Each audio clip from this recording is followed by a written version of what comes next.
Apa yang terjadi sesudah ini diadopsi? Yang terjadi kita bangun sebuah sistem namanya Jaklingko. Teman-teman pernah tahu ininya, cara kerja Jaklingko? Bapak sekalian, operator kendaraan umum di Jakarta itu ada banyak. Ini operator-operator kendaraan umum. Namanya ada KWK, Metro Mini, dan lain-lain. Ini semua operator. Kemudian di sini namanya penumpang.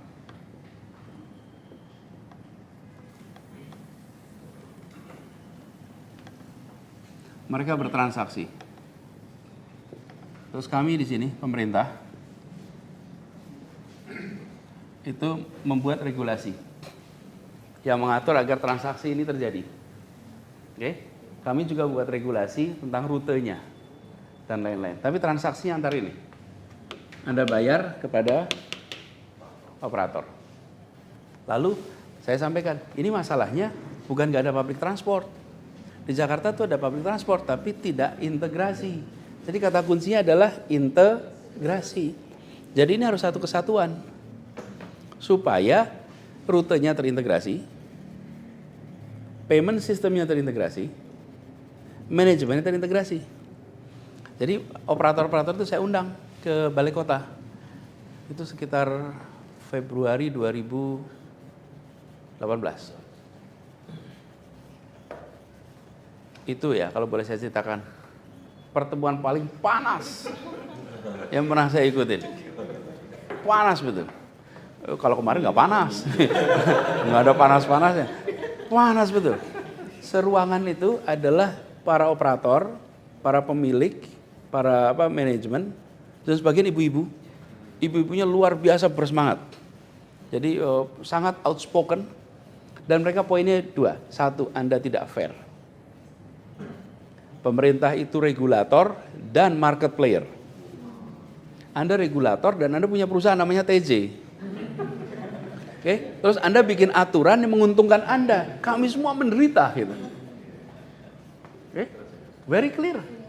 Saya bilang paham. Jadi saya rapat itu tuh kan, saya bilang saya ini sekarang ini lagi mau mulai perubahan. Jadi saya Bapak Ibu sekalian, saya mau ajak kita jalan sama-sama.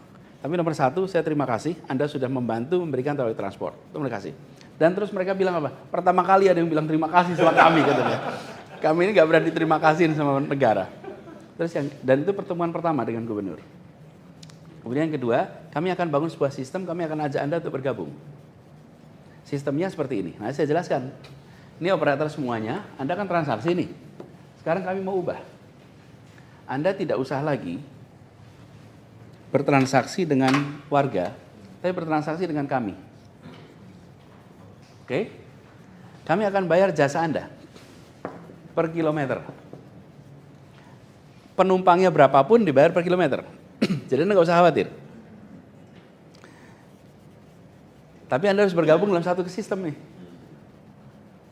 Yang kedua, buat penumpang nggak usah bayar ke sana, cukup bayar ke pemerintah aja. Oke? Anda bayar. Kemarin kita bayar 5.000, Anda bayar 5.000, Anda bisa pakai 3 jam. Kemana saja. Bisa gonta-ganti antar ini tanpa harus ada extra payment. Anda mau bergabung, let's work together. Proses menentukan tarif per kilometernya, kan disepakati nih.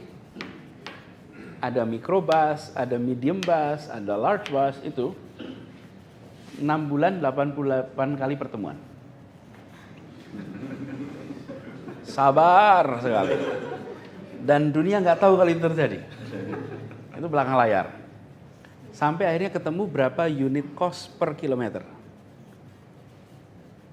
Tapi apa yang terjadi? Sehat. Nggak usah kebut-kebutan.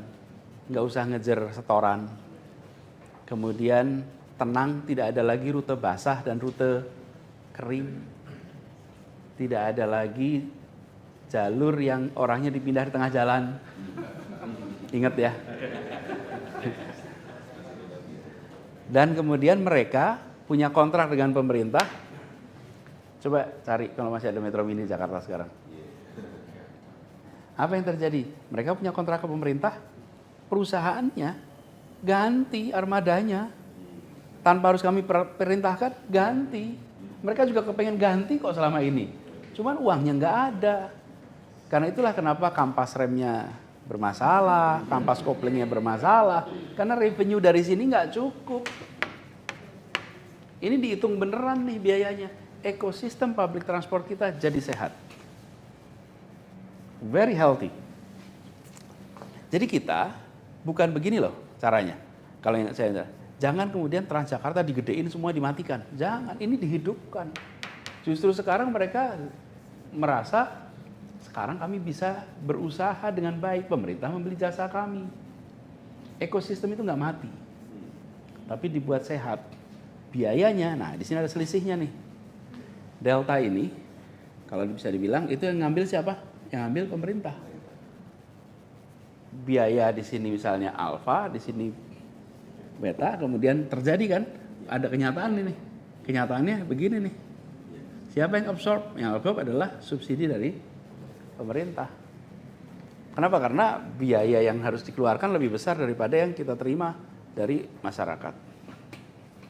Nah, ini teman-teman yang kemudian kita masukkan sebagai subsidi. Begitu ini terjadi, terjadilah perubahan di masyarakat. Perpindahan dari kendaraan pribadi ke kendaraan umum muncul. Sayang tengah-tengah itu terjadi, muncul pandemi.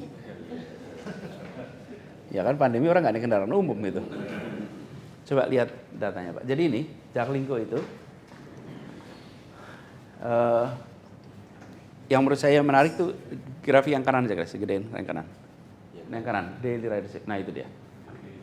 Oke, bayangkan dari 350.000 jadi 1 juta. Itu Ridership. Daily. Jadi ada 1 orang sekarang yang naik 1 juta orang yang naik kendaraan umum. Nah kita berharap by 2030 4 juta. Kalau 4 juta orang bisa naik kendaraan umum, Jakarta akan menjadi kota di mana biaya mobilitas akan murah. Nah kemudian yang kedua, coveragenya. Coveragenya sekarang 82%. Tahun 2017 hanya 42%. Sekarang 82%, we double the coverage. Kenapa double coverage bisa? Angkot-angkotnya itu datang ke semua tempat tenang. Wong saya dibayar per kilometer kok.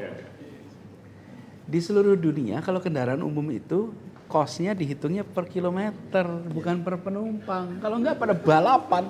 Kita ini dari dulu lihat stiker tulisannya sesama bis kota dilarang saling mendahului. Tapi kita nggak menganggap itu masalah gitu loh. Loh, itu problem. Kok bisa tuh loh sesama bis kota saling mendahului? Ya dia rebutan penumpang. Tapi ini karena kita hidup di Indonesia, saking sudah lamanya kita ini bersama-sama dengan masalah itu, ya kita nggak merasa itu masalah gitu. Nah, padahal itu masalah. Walaupun memang sekarang jadi kurang romantis buat sastrawan. Iya, kan nggak ada asapnya, nggak ada dramanya. Jadi kalau buat penulis itu kurang inspiratif, kaku gitu. Nah, ini efeknya di Jakarta. Walaupun kita hari ini masih punya kemacetan, tapi look at what happened. Congestion level Jakarta 2017, 2018, dan 2019. Itu aja dulu dah, sebelum ada apa? Pandemi juga. Terus kemudian kita turun ke level, ini adalah ranking kemacetan dunia. Nah, kita, seluruh dunia ngalamin pandemi, bukan hanya kita. Tapi bahwa kita sekarang itu kemacetannya, tingkat kemacetan kita lebih baik daripada Tokyo. Padahal Tokyo itu public transportnya sempurna. What does it tell you? You have perfect public transport, okay? Yet your congestion level is 17 in the world most congested. Artinya public transport maybe is not a substitute for congestion. Okay? Tapi public transport memberikan apa? Certainty. Kalau naik public transport dari sini ke sini 34 menit, udah pasti. Okay?